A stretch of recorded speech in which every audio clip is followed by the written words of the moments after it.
জানিয়ে দিব এই মুহূর্তে আমাদের হাতে এসেছে বাংলাদেশের গুরুত্বপূর্ণ আপডেট সংবাদের শিরোনাম। শুরুতেই থাকছে জাতীয় নির্বাচন নিয়ে বিএনপিকে তারেক রহমানের কড়া বার্তা।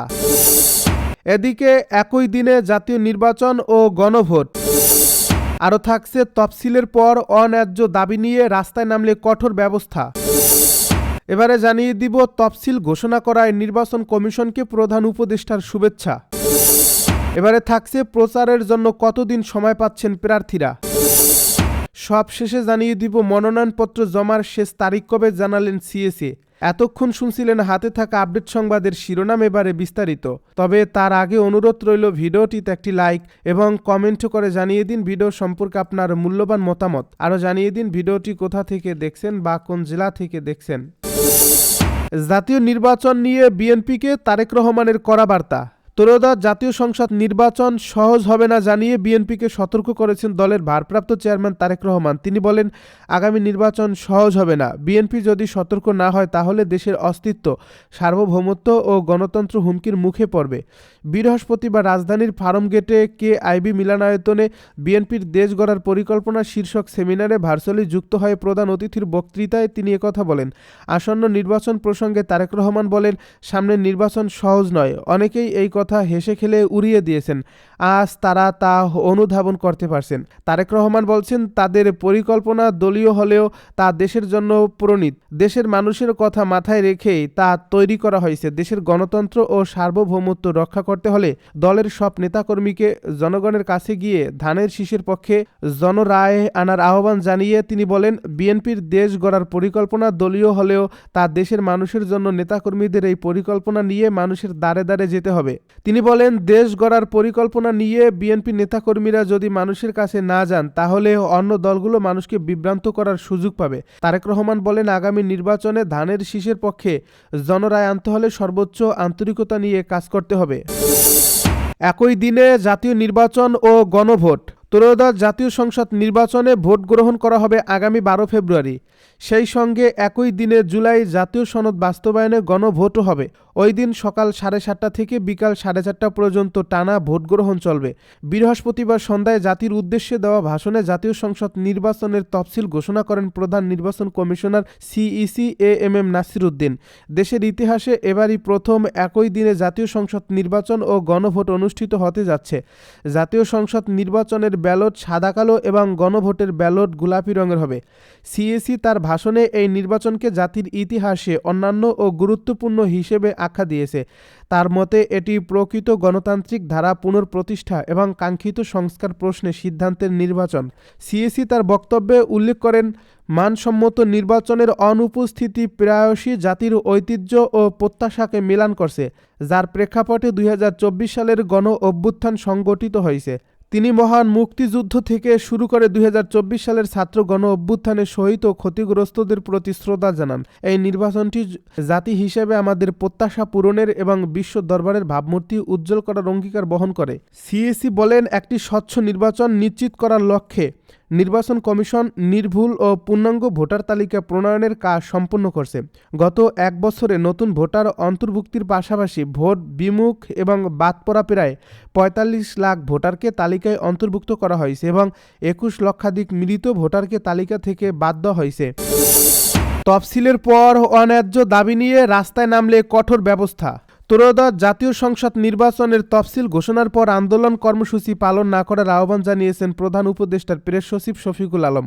তফসিল ঘোষণার পর কোনো ধরনের অন্যায্য দাবি দেওয়া নিয়ে সড়কে নামলে কঠোরভাবে দমন করা হবে বলেও জানান তিনি।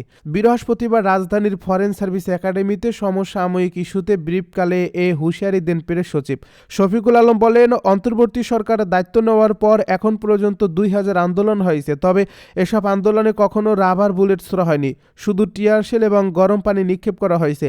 মেট্রো রেলের আন্দোলনের প্রসঙ্গে তিনি বলেন, তফসিল ঘোষণার পর কোনো ধরনের দাবি দেওয়া নিয়ে সড়কে নামলে কঠোরভাবে দমন করা হবে। যারা আন্দোলন করবেন তাদের আইনের আওতায় নেওয়া হবে। উপদেষ্টা পরিষদের বৈঠকে বেশ কিছু গুরুত্বপূর্ণ অর্থনৈতিক ও প্রশাসনিক সিদ্ধান্ত নেওয়া হয়েছে বলে জানান প্রেস সচিব শফিকুল আলম। জানান, কৃত্রিম বুদ্ধিমত্তা প্রযুক্তির অপব্যবহারের কারণে জালিয়াতি বেড়ে গেছে। এর ফলে বিদেশে দেশের সুনাম ক্ষুণ্ণ হয়েছে। এই পরিস্থিতি মোকাবিলায় জালিয়াতি চক্রের বিরুদ্ধে কঠোর পদক্ষেপ নেওয়ার নির্দেশ দিয়েছেন প্রধান উপদেষ্টা। তফসিল ঘোষণা করায় নির্বাচন কমিশনকে প্রধান উপদেষ্টার শুভেচ্ছা। ত্রয়োদশ জাতীয় সংসদ নির্বাচন এবং জুলাই জাতীয় সনদ 2025 বাস্তবায়ন আদেশের উপর গণভোটের তফসিল ঘোষণা করায় নির্বাচন কমিশনকে আন্তরিক শুভেচ্ছা ও অভিনন্দন জানিয়েছেন প্রধান উপদেষ্টা প্রফেসর মুহাম্মদ ইউনূস। শুভেচ্ছা বার্তায় প্রধান উপদেষ্টা বলেন, এই তফসিল ঘোষণার মধ্য দিয়ে বাংলাদেশের গণতান্ত্রিক অভিযাত্রা একটি গুরুত্বপূর্ণ মাইল ফলক অতিক্রম করল। তিনি বলেন, ঐতিহাসিক গণ অভ্যুত্থানের পর দেশ এখন যে নতুন পথে অগ্রসর হচ্ছে, এই নির্বাচন ও গণভোট সেই পথের দৃঢ় করবে, গণমানুষের মতকে প্রাধান্য দেবে এবং নতুন বাংলাদেশের ভিত্তি আরও সুসংহত করবে। প্রধান উপদেষ্টা আরও বলেন, আমি বিশ্বাস করি নির্বাচন কমিশন তাদের সাংবিধানিক দায়িত্ব পালন করবে স্বাধীনভাবে, নিরপেক্ষভাবে এবং সর্বোচ্চ পেশাদারিত্বের সঙ্গে। নির্বাচন ও গণভোটকে উৎসবমুখর, অংশগ্রহণমূলক ও সম্পূর্ণ সুষ্ঠুভাবে সম্পন্ন করার লক্ষ্যে অন্তর্বর্তীকালীন সরকার নির্বাচন কমিশনকে সব ধরনের প্রয়োজনীয় সহায়তা প্রদান করবে। দেশের রাজনৈতিক দলসমূহ, প্রার্থী, গণমাধ্যম, সুশীল সমাজ এবং সর্বোপরি দেশের জনগণের প্রতি আহ্বান জানিয়ে প্রধান উপদেষ্টা বলেন, এই নির্বাচন ও গণভোটকে একটি জাতীয় ঐক্যের উদ্যোগ হিসেবে গ্রহণ করুন। ভিন্নমতের প্রতি শ্রদ্ধা, শান্তিপূর্ণ পরিবেশ এবং গণতান্ত্রিক আচরণ আমাদের সামনের দিনগুলোকে আরও স্থিতিশীল করবে।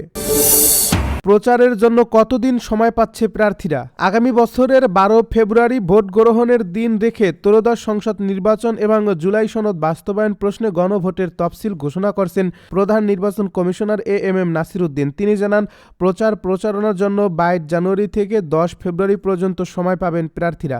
বৃহস্পতিবার জাতির উদ্দেশ্যে দেওয়া ভাষণে প্রধান নির্বাচন কমিশনার জানিয়েছেন, প্রচারের জন্য প্রার্থীদের মোট 20 দিন সময় দেওয়া হয়েছে। এছাড়া ঘোষিত তফসিল অনুযায়ী জাতীয় সংসদ নির্বাচনে মনোনয়নপত্র জমা দেওয়া যাবে 12 থেকে 29 ডিসেম্বর পর্যন্ত। তা বাছাই হবে 30 ডিসেম্বর থেকে 4 জানুয়ারি। মনোনয়নপত্র প্রত্যাহারের শেষ তারিখ 20 জানুয়ারি। তার 3 সপ্তাহ পর হবে ভোট গ্রহণ। সিএসি বলছেন, 2026 সালের 12 ফেব্রুয়ারি সারা দেশে ভোট উৎসব হবে।